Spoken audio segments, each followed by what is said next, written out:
오늘 같이 공부할 개념은 Chapter 2, 주어의 이해 파트입니다. 우리가 앞에 단원에서 문장의 형식에 대해서 공부를 했죠. 그래서 우리한테 익숙했던 1형식부터 5형식까지의 개념도 다시 한번 봤고, 우리가 처음 봤던 A라는 문장 성분에 대해서도 공부를 했습니다. 이제 문장의 형식을 다 다뤘기 때문에 그 문장을 이루고 있는 세부적인 성분들에 대해서 하나씩 뜯어볼 겁니다. 그 중에 첫 번째 시간인 오늘 주어에 대해서 공부를 하는 거죠. 밑에 있는 설명글 한번 읽어보겠습니다. 문장에서 주어 동사만 잘 찾아도 독해의 반은 해결된다는 말이 있을 정도로 주어 찾기는 문장 이해의 기본이다. 그렇죠. 문장이 길어질수록 주어랑 동사를 잘 잡아야 그 문장의 뒷 성분까지 정확하게 해석을 할 수 있기 때문에 주어랑 동사 찾기가 매우 중요한데, 그 중에서도 주어를 잘 봐야 동사도 잘 찾을 수 있겠죠. 주어를 잘 찾으려면 주어가 될 수 있는 다양한 형태를 우선 알아두어야 한다.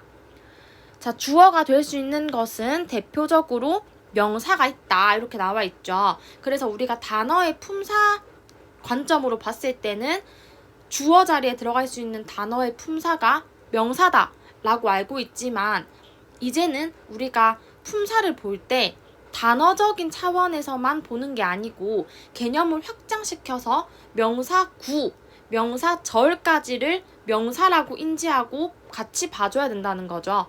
그거에 대해서 여기 밑에 개념을 필기를 좀 하면서 정리를 한번 해볼게요. 문장에 주어가 있습니다. 그러면 이 주어 자리에 우리는 명사라는 품사를 집어넣어요. 근데 이제는 이 명사의 단위를 좀 키워가지고 명사 구라는 것과 명사 절이라는 단위까지 확장을 시킬 겁니다. 자, 명사 구라고 하면요, 대표적으로 to 부정사 구와 동명사 구가 있습니다. to 부정사, 동명사. 이 친구들은 둘 다 출발은 동사에서 했지만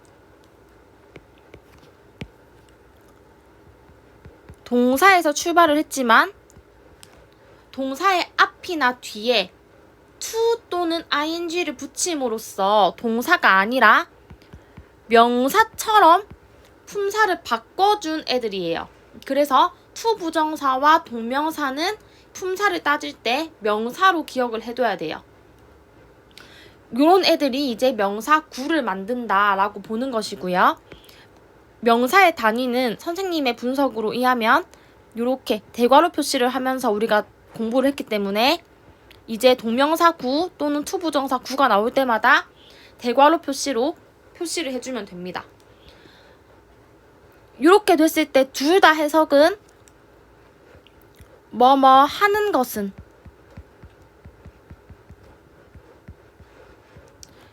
이라고 해석을 해두고, 이 친구들은 단수 취급을 하기 때문에 뒤에 동사도 단수로 써준다는 게 포인트입니다. 문법적인 포인트. 자, 그 다음에 이제 명사절로 한번 가볼게요. 명사절은 종류를 3개 정도로 볼 거예요. 3개. 일단 대표적으로 명사절을 만들 수 있는 접속사 that 있고요. 또 명사절을 만드는 접속사 whether, if 있고요. 그리고 의문사 이렇게 있습니다. 근데 여기서 우리가 지금 주어를 공부하고 있는데 주어 자리에는 if가 이끄는 명사절은 잘 안 쓰기 때문에 괄호를 칠게요.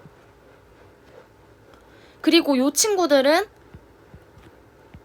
절을 이끄는 애들이기 때문에 뒤에 주어 동사가 올 거예요. 근데 이 주어 동사가 본 문장의 주어 동사는 아니니까 종속절 안에 있는 주어 동사니까 이렇게 표시를 하겠습니다. 그리고 문장 성분이 뭐 더 올 수 있고 뒤에 끝에서 이렇게 닫히는 거죠. 괄호가. 그런 다음에 문장의 본동사 나오는 거죠. 근데 이 본동사도 마찬가지로 단수로 받아줍니다. 왜냐면 명사 자리에 절의 형태가 들어가면 명사절은 단수 취급을 해주기 때문에.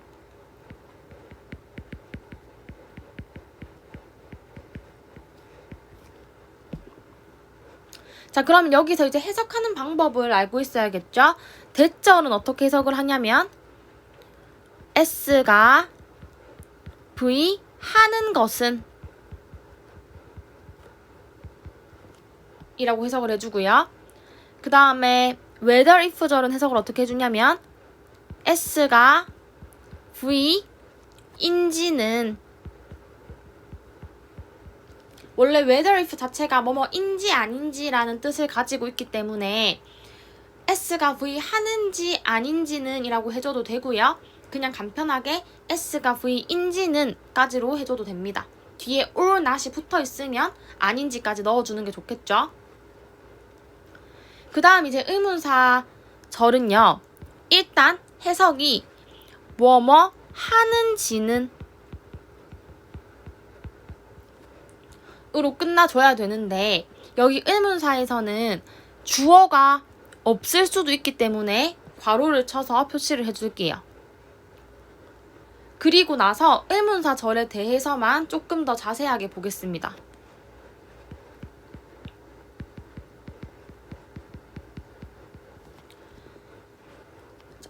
의문사절을 공부하기 위해서는 세 가지로 나눠서 볼 거예요. 어떻게 보냐? 의문 부사, 의문 대명사,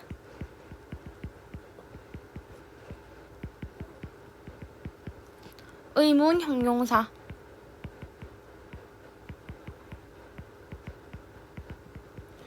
이렇게 의문사를 일단 나눠볼게요. 세 가지로. 자, 의문 부사 안에는 누가 있냐? when, where, why, how가 있습니다. 이 친구들은 생각을 잘 해보면 언제, 어디서, 왜, 어떻게에 해당하는 아이들이기 때문에 얘네가 가지고 있는 뜻 자체가 이미 문장에서 부가적인 의미를 전달하는 애들인 거죠. 언제, 어디서, 왜, 어떻게에 해당하는 핵심적인 내용이 아니라 부가적인 내용을 전달하는 애들이기 때문에 의문 부사라고 분류를 해요. 얘네가 오면 뒤에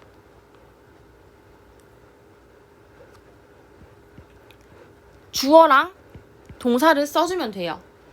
그래서 해석은 어떻게 하냐면 그 의문사 뜻을 살리고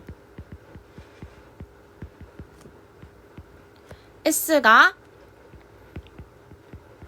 V 하는지는 이라고 간단하게 해석해주면 됩니다. 언제 S가 V 하는지는, 어디서 S가 V 하는지는, 또는 어디로 S가 V 하는지는, 왜 S가 V 하는지는, 어떻게 S가 V 하는지는 이런 식으로 넣어주면 된다는 거죠. 자, 그런데 이 친구들이랑 다르게 의문사 who, what, which의 경우에는 얘네가 가지고 있는 뜻 자체가 누구 혹은 무엇 혹은 어느 것이기 때문에 명사의 의미를 가지고 있어요. 명사의 의미를 가진다는 것은 이 친구들이 명사처럼 기능을 한다는 거야. 그래서 이름이 의문 대명사인 거죠. 그러면 문장에서 명사는 어떤 자리에 들어갈 수 있냐? 주어 자리에 들어가거나 목적어 자리에 들어갈 수 있는 거죠. 그래서 이 who나 what이나 which를 쓰는 경우에는 두 가지 경우가 있어요. 얘네들이 의문사이자 주어처럼 기능을 할 수도 있고, 또는 의문사이자 목적어처럼 기능을 할 수도 있다. 이렇게 보는 거거든요. 자, 만약에 who나 what이나 which가 의문사이자 주어처럼 기능을 하는 거라면 그때는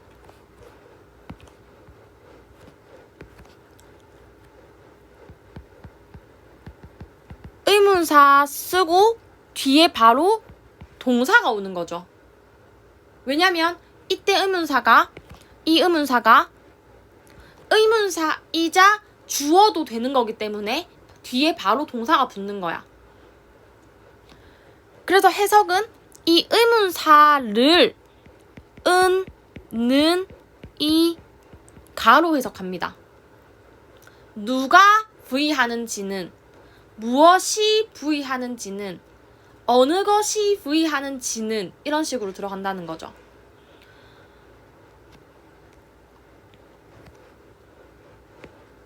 그런데 이제 두 번째 경우, 이 who나 what이나 which가 의문사이자 목적어처럼 기능을 할 때는 어떤 일이 벌어지는가? 그때는 의문사 플러스 주어 플러스 동사가 오는데, 이때 이 의문사가 목적어의 기능을 한다는 거야. 여기서는 주어의 기능을 하는 것이고. 그래서 해석을 어떻게 하냐? 누구를 s가 부의하는지를, 무엇을 s가 부의하는지는, 어느 것을 s가 부의하는지는 이런 식으로 목적어처럼 해석을 해줘야 돼요. 그게 의문대명사가 의문사절을 이끌 때 해석 방식입니다. 그래서 의문대명사가 오는 경우에는 이 의문대명사인 친구들이 문장에서 주어 기능을 하거나 목적어 기능을 하고 있기 때문에 어떤 기능을 하는지를 보고 거기에 맞춰서 적절한 조사를 붙여가지고 해석을 해주는 게 포인트입니다. 나중에 뒤에 넘어가서 예문으로도 정리를 할게요. 자, 이제 마지막으로 의문 형용사죠. 의문 형용사는 what, which, whose 를 말하는 것이고, 이 친구들이 형용사처럼 쓰인다는 것이기 때문에 뒤에다가 명사를 쓸 거예요.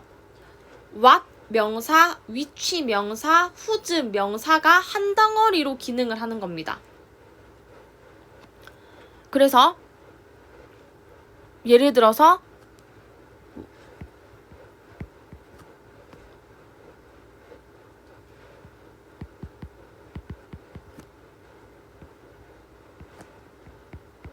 이런 식으로 패턴이 이루어지는 거죠. 그러면 이때 우리는 얘를 한 덩어리로 봐주는 거예요. 해석을 할 때 떨어뜨려 놓으면 안 되고 저 네모 박스를 한 덩어리로 해석을 해주는 것이고, 어떻게 해석을 하냐? 수식해주듯이 이 명사를 형용사처럼 꾸며준다라고 해서 의문 형용사, what이 의문 형용사로서 기능을 할 때, 또는 which가 의문 형용사로서 기능을 할 때 어느, 어떤 식으로 해석을 하면 되고요. 그 다음에 whose는 누구의 라고 해석을 해주면 됩니다. 그래서 이 친구들 뒤에 붙어있는 그 명사까지를 한 덩어리 취급을 해서 같이 해석을 해주고 뒤에 남아있는 주어 동사까지의 뜻을 붙여주는 게 의문 형용사로서의 해석 방식이에요. 그래서 여기까지 우리가 주어 자리에 올 수 있는 명사구와 명사절의 개념에 대해서 공부를 한 거고요. 이제 넘어가서 예문을 보면서 적용을 한번 해볼게요. 자, 첫 번째 명사 구 주어. 투부정사 구랑 동명사 구를 대표적으로 볼 것이고요. 둘 다 뭐뭐 하는 것은, 뭐뭐 하기는 이라고 해석을 해주고 단수 동사로 받아줘야 됩니다. 왜냐하면 이런 친구들은 단수 취급을 하기 때문에요.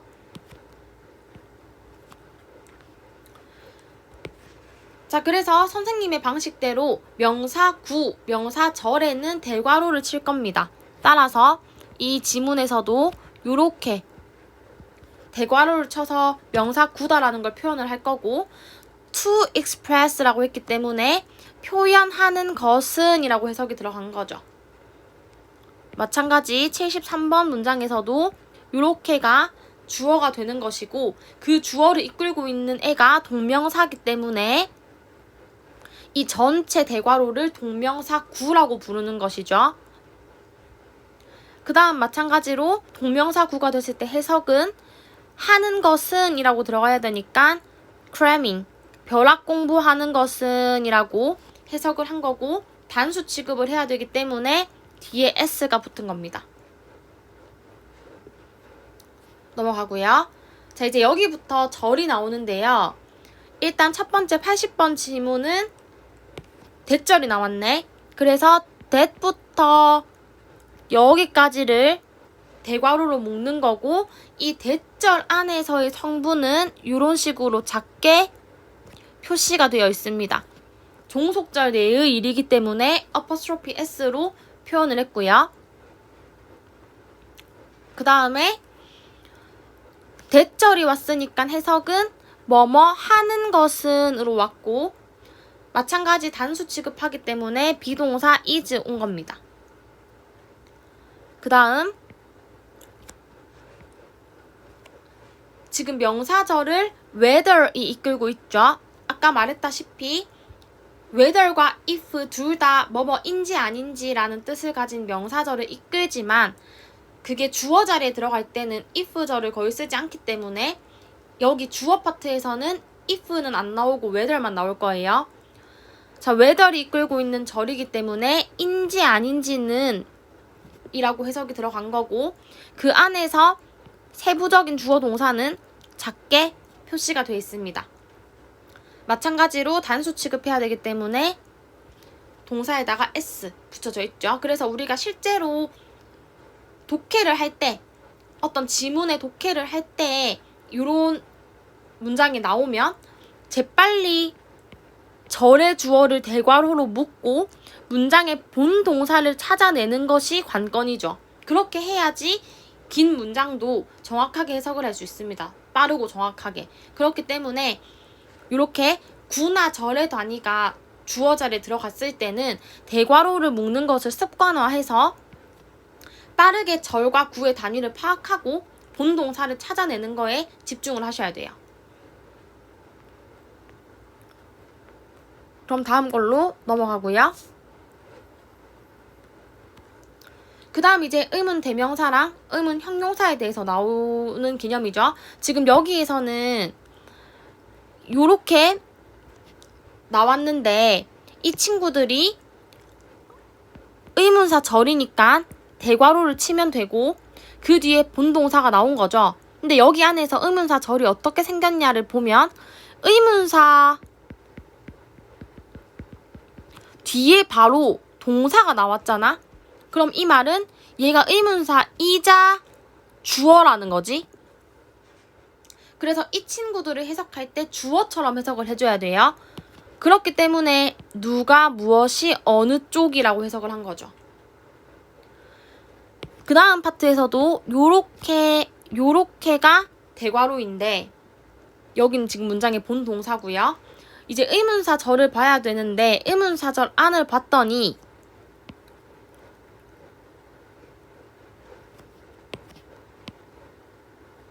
아니 나는 여기 위치까지만 형광펜을 치고 싶은데 위치까지만 형광펜이 안 쳐지네. 요렇게 칠게요. 지금 여기를 봤더니 뒤에 주어 동사가 나와 있네. 그러면 이 친구들이 의문사이자 목적어까지 해주고 있다는 거지. 그래서 해석을 목적어처럼 해줘야 돼. 어떻게? 누구를, 무엇을, 어느 쪽을 S가 V 하는지는 이렇게. 자, 88번 문장에서 다시 한번 보겠습니다. 문장을 봤는데 의문사 절이 있네. 그럼 대괄호를 쳐야겠죠. 후부터 여기까지가 의문사 절이다. 그리고 이것이 문장의 본동사 되는 거다. 그럼 여기 안에서 내가 판단을 해야 되는데 의문사 후가 있고 뒤에 바로 동사가 나왔네. 그럼 이게 의문사이자 주어가 되는 거지. 그래서 해석을 할 때도 누가 이렇게 들어간 거죠. 누가 될지는 이렇게 들어간 거야. 뭐가 될지는 다음 대통령이, 누가 다음 대통령이 될지는 이렇게 되는 거고요. 자, 여기서는 의문 형용사에 대해서 보여주고 있네요. 대괄호 친 부분이 주어가 되는 거고 여기가 문장의 본동사가 되는 거죠. 의문사가 이끌고 있기 때문에 의문사 절이긴 한데 그 안을 살펴봤더니 whose가 이끌고 있네요. 그럼 whose는 그 뒤에 나와 있는 명사까지가 한 덩어리. 그래서 요렇게가 하나로 보는 거죠. 이거를 마치 뭐처럼? 주어처럼. 얘도 이제 의문사이자 주어네요. 왜냐면 뒤에 바로 동사가 나왔으니까. 누구의 아이디어가 채택될지는 이렇게 보는 거죠. 이런 식으로 문장을 보면 됩니다. 그래서 오늘 나온 개념은 앞으로의 독해, 앞으로의 구문 분석에서 매우 중요하고 정말 많이 쓰이는 패턴이기 때문에 문장이 얼마 안 되지만 집중해서 잘 해석을 해보고 우리 개념으로 만듭시다.